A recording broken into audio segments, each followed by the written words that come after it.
Bonjour, Kalimera, good morning everyone. J'espère que vous allez bien. La grande communauté africaine et plus particulièrement camerounaise à l'île de Chypre.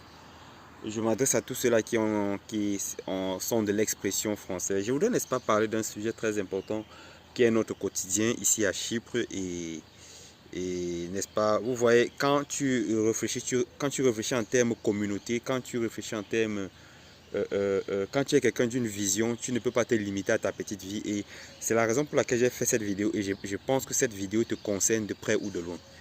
Et le sujet sur lequel j'aimerais parler ce matin, n'est-ce pas, c'est les enfants en Chypre.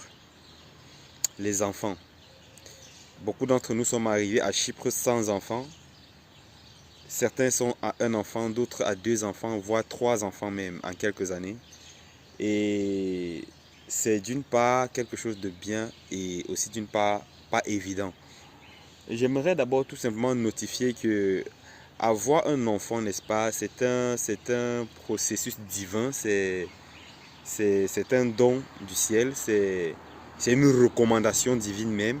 Allez et multipliez-vous. Ça c'est biblique pour ceux qui sont chrétiens, ça c'est connu. Allez et multipliez-vous donc. Mais il en est que nous sommes en une île de Chypre et tous connaissons les difficultés et les choses que nous rencontrons à l'île de Chypre depuis un certain nombre d'années. Et beaucoup de personnes, n'est-ce pas, se sont engagées dans ce chemin, disant, oh, je vais, n'est-ce pas, il est temps pour moi d'avoir des enfants. Je pense que je dois avoir fait des enfants, ce qui n'est pas mauvais. Et d'autres se sont retenus en disant, non, je ne peux pas faire d'enfants dans ce pays. Vu les conditions, vu la façon dont ce pays est en train d'aller, je ne peux pas me retrouver à faire des enfants dans ce pays. Bon, n'est-ce pas, parlant de ceux qui ont pris l'engagement, n'est-ce pas, de faire des enfants dans ce pays, est-ce que on peut dire que ça a été un mauvais choix pour eux ou bien une bonne chose pour eux de faire des enfants dans ce pays? Est-ce que faire des enfants dans ce pays est un atout favorable, n'est-ce pas, pour l'éducation? Est-ce que le pays est un pays favorable pour l'éducation de ses enfants? Est-ce que le fait d'avoir des enfants ici ne serait pas un problème à long terme? Parce qu'il faut noter ici, avoir un enfant, ce n'est pas juste une affaire de quelques mois, c'est une vie que vous avez mis au monde. Vous avez mis au monde une vie. Et il y a, n'est-ce pas, une lourde responsabilité liée à cela. Il faut prendre soin de cet enfant. Alors, beaucoup, n'est-ce pas, comme nous le savons, ont mis se sont dit, ils vont faire des enfants, n'est-ce pas, pour le kaolo. Je vais le dire ainsi parce que beaucoup d'entre vous, vous allez comprendre ce que je vais dire. Ça va leur permettre d'avoir leur kaolo et tout ça, leur régulariser. Ce qui, en soi, n'est pas aussi une mauvaise chose. On peut dire là que ce sera une double bénédiction d'avoir un enfant et d'être régularisé dans le pays où je se trouve. Mais j'ai profondément réfléchi à ce sujet en me disant, beaucoup pour ceux qui passent par ce processus, n'est-ce pas, pour avoir le kaolo, et n'est-ce pas, passent par des reconnaissances et bien d'autres choses que nous connaissons tous, est-ce que ça vaut vraiment la peine? Est-ce que ça vaut la peine de faire un enfant parce que on veut telle ou telle autre chose? Est-ce que ça vaut la peine de lier la destinée de cet enfant à un homme, un inconnu, parce qu'on veut aboutir à notre, je sais pas, parce qu'on veut atteindre certains des objectifs qui sont temporaires même en plus? Est-ce que ça vaut la peine? Ça, ce sont des questions que je me pose. Parce que beaucoup, n'est-ce pas, se sont engagés dans ce chemin, ce qui, ma foi, n'est pas mauvais, chacun a sa façon de voir. Et ont abouti, n'est-ce pas, ça leur a permis de régulariser l'enfant, de se régulariser. Mais la question que je me pose, la personne qui a été d'accord avec toi en signant ces documents, en prenant ces engagements aujourd'hui avec toi, si 2 ans, 3 ans ou 5 ans plus tard, il n'est plus d'accord, ce sera quoi la suite? Les amis, voyez-vous, nous faisons des choses et nous réfléchissons parfois juste au présent, nous nous limitons à là, alors que des personnes réfléchissent, vivent pour 10 ans d'avance. Ils réfléchissent sur des choses, ils anticipent en avance. Mais personnellement, cette affaire dans mon esprit est un peu difficile à concevoir, que tu vas porter le nom de quelqu'un lié à la destinée de cet enfant parce que tu veux bénéficier de quelque chose. En fait, ça c'est le monde à l'envers. Pourquoi? Parce que c'est aux parents de laisser un héritage à leurs enfants et non le contraire. Parce que beaucoup le font pour chercher un héritage derrière l'enfant. Ce qui est le monde à l'envers, ce qui est totalement... Et vous savez, nous sommes dans nous sommes en Europe, nous sommes dans le système des Blancs. Il y a des choses, des engagements que quand tu prends, tu ne réfléchis pas à l'avenir parce que tu penses à l'instant présent, mais qui vont te rattraper. Ouais. Qui vont te rattraper avec le temps parce que les choses ne s'effacent pas comme ça. Les choses ne s'effacent pas comme ça dans le système.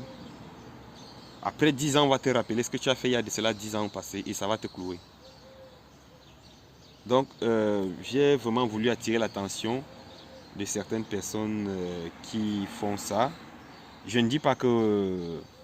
D'ailleurs, je ne suis pas celui qui décide. Chacun le fait comme il le sent, mais réfléchissons souvent un peu en avance. Réfléchissons souvent en avance. Vous voyez. Ce que je vais vous dire, c'est que chaque être humain qui vient sur la terre, chaque être humain qui naît, porte déjà en lui ou en elle la provision pour la vie qu'elle vient avec. Je vais être un peu plus basique. Chaque enfant vient avec sa part de bénédiction. Chaque enfant vient avec sa part de bénédiction. Mais parfois, parce que nous voulons voir les choses d'une manière très courte et d'une manière, selon nos intérêts, nous courons à prendre certains engagements. Bon, ça c'est pour le cas de ceux-là qui s'engagent de faire des enfants à Chypre et tout ça.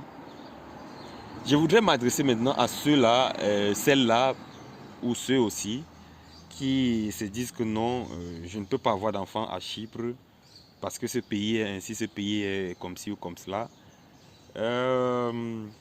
D'une part, vous avez tort.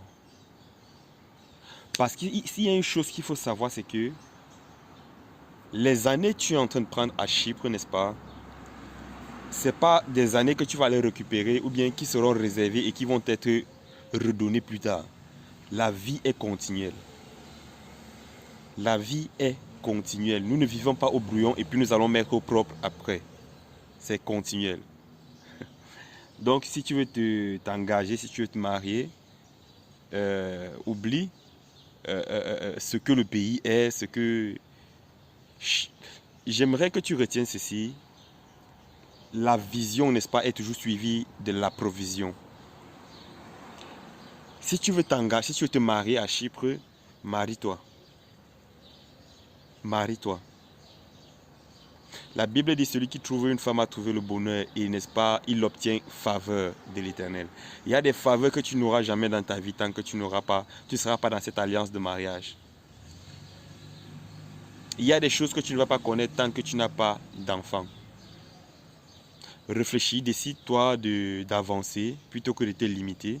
Organise-toi, ok, si je suis là pour un certain nombre d'années, je vais faire ce que j'ai à faire. Le moment venu, je vais partir.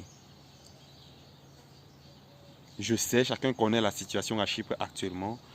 Et tout ça avec les déportations et tout. Vous connaissez, j'ai parlé dans ma précédente vidéo. Donc, mes chers amis, ce que j'essaye de nous dire en général, en gros, c'est que vivez. Vivez. Ne soyez pas stressés par rapport à ce qui se passe. Ne soyez pas stressés par rapport à l'état du pays, par rapport aux décisions du gouvernement. Vivez.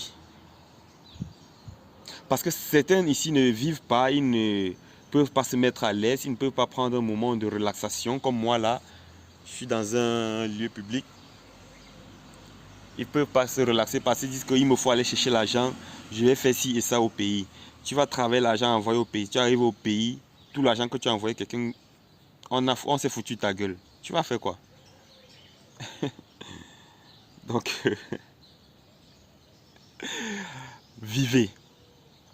Apprenez à vous dire que vous ne pouvez pas tout contrôler, mais que vous allez apprécier l'instant présent. Donc, mes chers internautes, ça c'est le conseil que moi je peux vous donner. Vivez, réjouissez-vous, amusez-vous, mais surtout mettez Dieu en premier. Parce que même quand c'est difficile, même si sur 11 000 cas, on a accordé seulement 580, les 580, n'est-ce pas, tu peux être parmi. Ce n'est pas parce que ta situation est difficile à Chypre que ce ne sera pas bien ailleurs. S'il faut recommencer, recommence, mais vis, ne meurs pas, vis. Ne stresse pas, vis. Médite sur ce sujet. Écris-moi en commentaire ce que tu penses.